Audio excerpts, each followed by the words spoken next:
पर इल्जाम है जजेस को भी जवाबदेह होना चाहिए। ये ऐसी कोई बात नहीं लिखी गई और सिर्फ नवाज शरीफ को एक बंदा चोरी करे। बिस्मिल्लाहिर्रहमानिर्रहीम, अस्सलाम वालेकुम। इस वीडियो में हम आपको मरीम औरंगजेब के ट्वीट, काजी फाइज ईसा केस के तफसीली फैसले पर दिलचस्प और मालूमाती तबसरे दिखाएंगे। पहले मरीम औरंगजेब, जो कुछ दिन पहले इमरान खान को मेडिकल तौर पर अनफिट भी करार दे चुकी हैं, इसने ट्वीट करते हुए लिखा, कोरोना की शदीद लहर में बुखार की गोली गायब होना इंतहाई शर्मनाक है।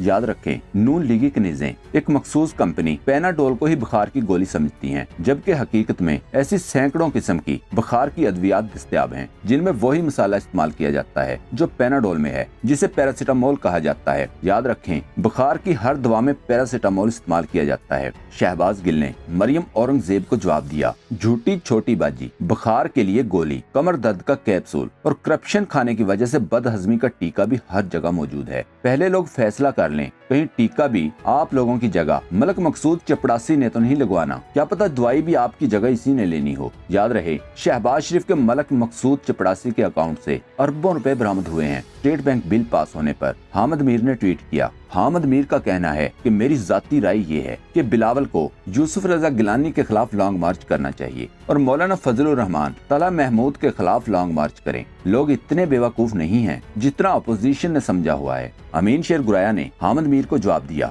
नहीं ऐसा नहीं, अपोजिशन को 500% यकीन है कि आप इनकी सोच से भी ज्यादा बेवकूफ और अहमक हैं, जिसको आज तक समझ नहीं आई। इनके यहाँ से इनकलाब बरामद नहीं होने वाला। आपको आज कोई अपोजिशन वाले नारा दें तो आप बेवकूफ बनकर कालम लिखकर खाकी वर्दी पहनकर मौलाना के ट्रक पर चढ़ जाएंगे। दूसरी तरफ सुप्रीम कोर्ट ने जस्टिस काजी फाइज ईसा नजरसानी केस का 45 सफ़हात पर मुश्तमिल तफसीली फैसला जारी किया है, जिसमें अदालत ने जस्टिस फाइज ईसा की अहलिया सरीना ईसा के हक में फैसला सुनाया। इस केस का ताल्लुक जस्टिस फाइज ईसा और इनकी अहलिया के अस्सासा जात से है। ताहम अदालती फैसले में कहा गया है कि जस्टिस काजी फाइज ईसा और अहले खाना का टैक्स रिकॉर्ड गैर कानूनी तरीके से इकट्ठा किया। इस पर वजीर कानून फरोग नसीम ने कहा, अगर सुप्रीम कोर्ट का जज अपने अहले खाना के अस्सासा जात का जवाब दे नहीं तो क्या यही म्यार दीगर सरकारी मुलाजमीन के लिए भी होगा। पहले एक क्लिप देखें।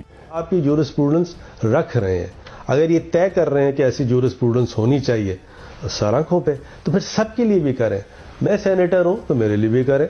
मैं अपने बीवी बच्चों के जो एसेट्स हैं उनको क्यों एक्सप्लेन कर। Advocate supreme court Azhar Sadiq का एक क्लिप देखें। यानी एक बंदा चोरी करे, डकैती करे या वॉट एवर इट इज, अब जो भी नाम दे दें, मैं माजरत के साथ, अगर वो चोरी सामने पकड़ जाती है तो बड़ा जुर्म कौन सा होगा? बड़ा जुर्म तो वो होगा ना जिसने चोरी में पर्दा डाला है। उस्मान सईद बसरा ने लिखा, काजी ईसा बारे सुप्रीम कोर्ट का फैसला पढ़ते पढ़ते दम घुटने का एहसास हो रहा है। काजी सवाल से बाला है मगर हर तरफ सकूते मर्ग तारी है। मालूम होता है जैसे सवाल के तमाम तीर सियासतदानों के सरों पर निशाने लिए खड़े हैं। बाकियों का या तो कानून अपना या इनके हाँ बेबस, फिर वजीर आजम से सवाल क्यों।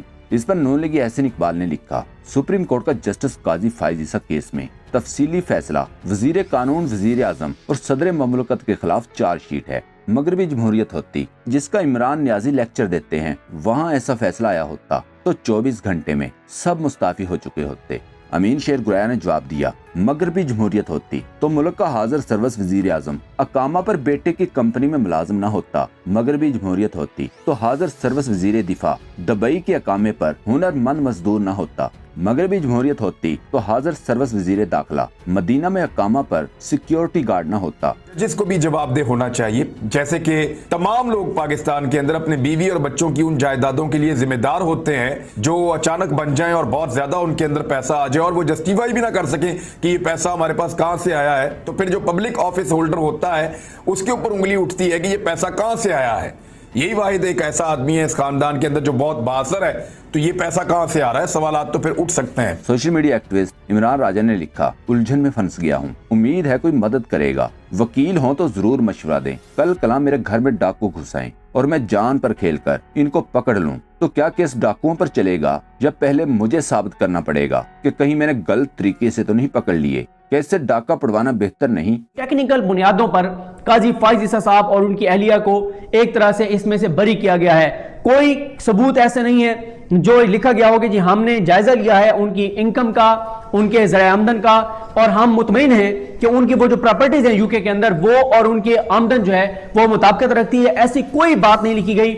यूं टेक्निकल बुनियादों पर उनको क्लियर किया गया है। तज्जियाकार अतर काज़मी ने कहा, जज अपने खानदान के लिए जवाबदेह नहीं तो कोई सरकारी एहलकार क्यों हो। जो फैसला आया तफसीली उसमें ये भी लिखा गया कि बल्कि फैसले के अंदर जो लोग ये केस सामने लेके आए उनको क्रिटिसाइज किया गया कि उसमें कोई कानूनी पेचीदगियां थी या कानून को सही तौर पे फॉलो नहीं किया गया। वज़ीर आज़म साहब का जिक्र था कि उनके लिए संगीन नताइज हो सकते हैं, वफाकी वज़ीर कानून का जिक्र था, शहजाद अकबर साहब का जिक्र था। लेकिन बात वही है कि वो जिनके ऊपर इल्ज़ाम है, जिनकी प्रॉपर्टीज़ हैं, उसके हवाले से वफाकी वज़ीर कानून का ये कहना है कि कोई मनी ट्रेल नहीं दी गई, कुछ नहीं बताया गया।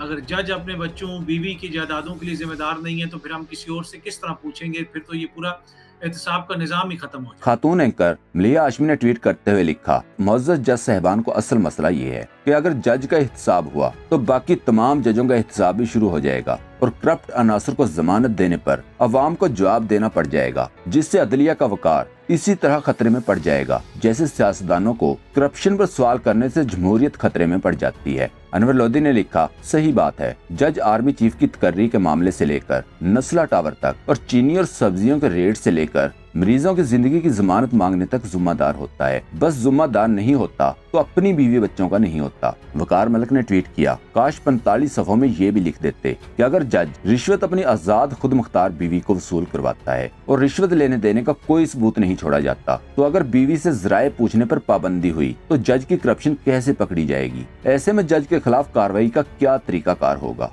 इमरान राजा ने ट्वीट में लिखा, जो शख्स अपनी बीवी बच्चों का जिम्मेदार नहीं, वो दूसरों की किस्मत के फैसले करने की जिम्मेदारी कैसे उठा सकता है। मोहम्मद अकरम ने ट्वीट किया, सुप्रीम कोर्ट ने लिखा, तमाम बार एसोसिएशन जस्टिस काजी फाइज ईसा को ईमानदार जज मानती हैं। जस्टिस काजी फाइज ईसा नजरसानी केस के तफसीली फैसले के अल्फाज ने अवाम को अपने सहर में जकड़ लिया। लेकिन अब जब इमरान खान ने तारीखी इकदाम उठाया है एक ऐसी क्रिमिनल लॉ में अमेंडमेंट लाकर कि जिसमें 9 माह के अंदर अंदर तमाम क्रिमिनल केसेस का फैसला करना होगा, रेप केसेस का फैसला 4 माह के अंदर करना होगा, तो इस पे बदकिस्मती देखें इस मुल्क की कि हमारी ही सुप्रीम कोर्ट बार एसोसिएशन के लोग उठकर सिर्फ और सिर्फ नवाज शरीफ को बचाने के लिए एक तो उनकी नाअहली के खिलाफ जो नाअहली का फैसला है, ताहयात नाअहली का, उसके खिलाफ जो है अपील में चले गए कि इसको वो मियाँ साहब को हक मिलना चाहिए कि वो उसके अगेंस्ट एक अपील कर सके।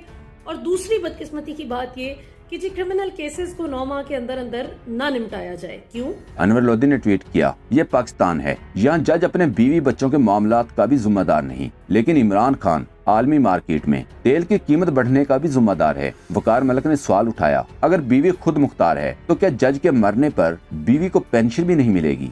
दोस्तों, पाक ट्यूब 24 को सब्सक्राइब करना ना भूलें, लाइक करें, शेयर करें और कमेंट सेक्शन में अपनी राय का इजहार जरूर करें। शुक्रिया।